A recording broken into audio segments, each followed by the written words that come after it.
So my husband and I just moved into a new house, which means I moved into a new shop, and we need to get it rewired as there are about 4 outlets in this entire shop so far. So we need to get it rewired. So I'm gonna start by getting everything kind of cleared out and looking a little nicer, a little more streamlined. Take a look. For my projects, I like to have everything out of the way and a streamlined place to work. It makes it a lot more fun for me. But there's also the reality and feasibility of what one can do. So I put everything in the middle and thought that would be sufficient so that I wouldn't be tripping on stuff. Like most projects, all my stuff eventually fell out to the outskirts, and if I could do it again, I would probably just rent a pod, put all of my stuff in the pod, and then just have a completely open shop so that I have room to move. Probably would have saved me a few hours, but it's kind of, what you have to work with. So my shop was completely covered in this 1/4-inch fiberboard / pegboard, and I thought about doing drywall briefly because, you can paint it and it looks, super bright and white. But in the end, I ended up going just with 1/2-inch plywood because it's a great backer and it's easier to screw stuff into. Like if you're using a French cleat system, it's also nice because you can take it down when you need to access your walls again, if you're going to reframe something or if you're going to run more wire. So when I moved into my shop, it was 2x8s, 24 inches on center. And I wanted it a little bit more sturdy. So I could have either reframed the whole thing 16 on center or just interspersed each one with another 2x8 to make it 12 inches on center, which is what I did. I also ended up putting 3/4-inch tongue and groove plywood up there as my subflooring. Super sturdy, just glue and screw, and it can support a whole lot of my extra wood, extra building materials, and just extra boxes of plumbing supplies or Christmas lights or what have you. So it's using that space up there. So for blocking 12 inches on center, every block should be 10.5 inches. It'll push some boards out and it'll suck some boards in, and it'll straighten and tighten everything up and make all your framing parallel.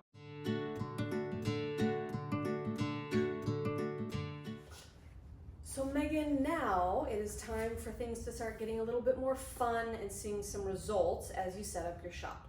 So we have done the exposing and removing of all the old stuff, so everything's open and you can see what you're working with. We've gotten it out of the way. We've done our prep, pulling everything away from the walls so we have access to everything we need, and then you've got your new framing. So your new is all in. The subfloor up there looks great. I am also going to frame in for a window, so I'm going to have 2 banks of lighting running the length of the shop. And all I have to say here is put in more outlets than you'll think you'll need. I used a story pole to put in my outlets and couldn't get it quite right because the floor of my shop was not completely level. If I were to do it again, I would just shoot a laser line and then put them all there. I wanted them a few inches over 48 so that all my sheet goods could lay against the wall and not mess with the outlets. So for framing out the window, I screwed a 4x4 perpendicular to those floor joists with ceiling joists, and then support them with my jacks. I ended up making a couple T's and L's with wood to be my support there. So I jacked it up just until you hear a little creaking and you know it's supported. So at first I thought I would just run my saw along here, open up the framing and leave those bottom studs. Then I realized it was going to be a gigantic pain in the rear, so I ended up just ripping out all the studs and reframing with new. For this area, I just decided to do a window the exact same size as the other one, so I just took the dimensions from the framing next door and used it over here.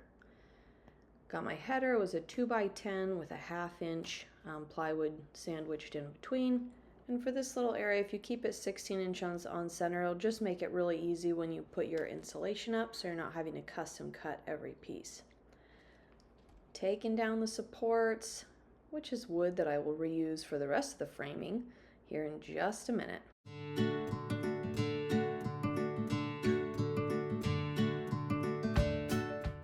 Make sure you're completely parallel and not a parallelogram, because if you mess it up here, it's going to be a lot of work down the road. So double check that, and if you're running wire or having to drill holes, now's the time to do it before you've got all this extra framing. And again, keep it 16 inches on center. For my lighting, I don't like hardwired in, I like having it in the outlets. So again, put in more outlets than you think you'll need, and you can always add more.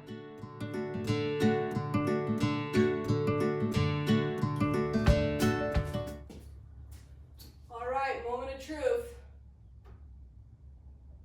Okay, one works.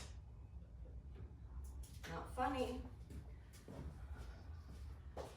All right, moment of truth, of excitement, of unveiling.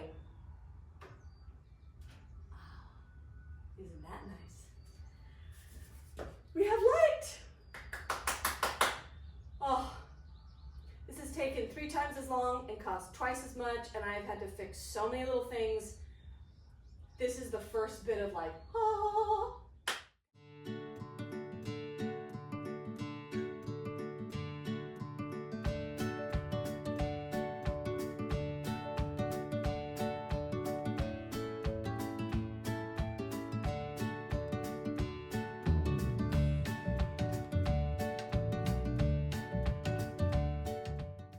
And here is where that laser line or laser level comes in super handy. Again, the floor on my shop is irregular, so I can't really go off of that. And so with a laser line, you ensure that across the whole shop, you've got one continuous, even point of reference.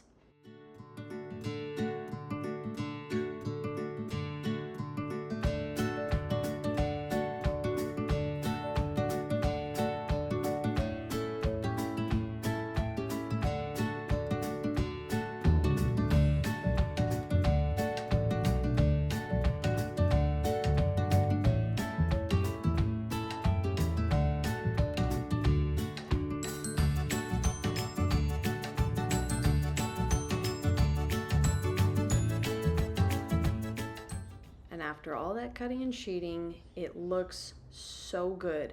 There's power for days, light for days, and all this plywood that I'll be able to screw in all my tool holders, all my nail holders, all the stuff that you need. You've seen the rough draft of the shop. You're good to go. So, get out there and make something. And don't forget, the sign of a good worksman or a carpenter is that it's not that you never make a mistake, but it's that you know how to fix that mistake and learn from it and move on. Either disguise it in your project or you know how to fix it really well and smoothly without getting all upset. So go out and be a great craftsman.